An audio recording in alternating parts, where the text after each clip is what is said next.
We did discuss at length the future role for Assad, whether it be in a future political process or not.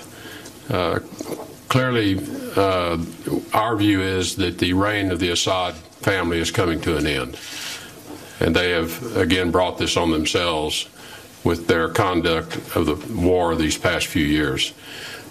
We discussed our view that Russia, as their closest ally in the conflict, perhaps has the best means of helping Assad recognize this reality. We do think it's important that Assad's departure is done in an orderly way, so that certain interests and constituencies that he represents feel they have been represented at the negotiating table for a political solution. How that occurs, we leave that to the process going forward. We do not think one has to occur before the other can begin, and it will take a pace of its own. But the final outcome, in our view, does not provide for a role for Assad or for the Assad family in the future governance of Syria.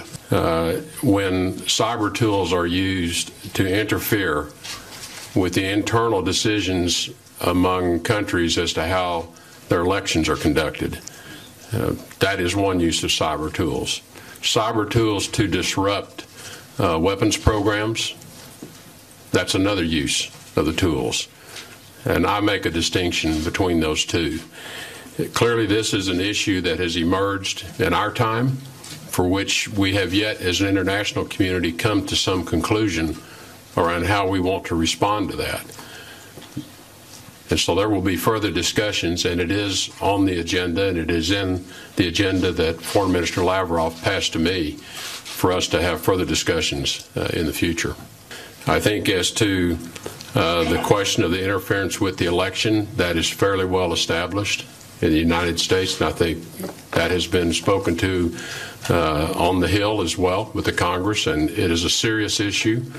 It's one that we know is serious enough to attract additional sanctions, and so we are mindful of the seriousness of that particular interference in our elections, and I'm sure that Russia is mindful of it as well.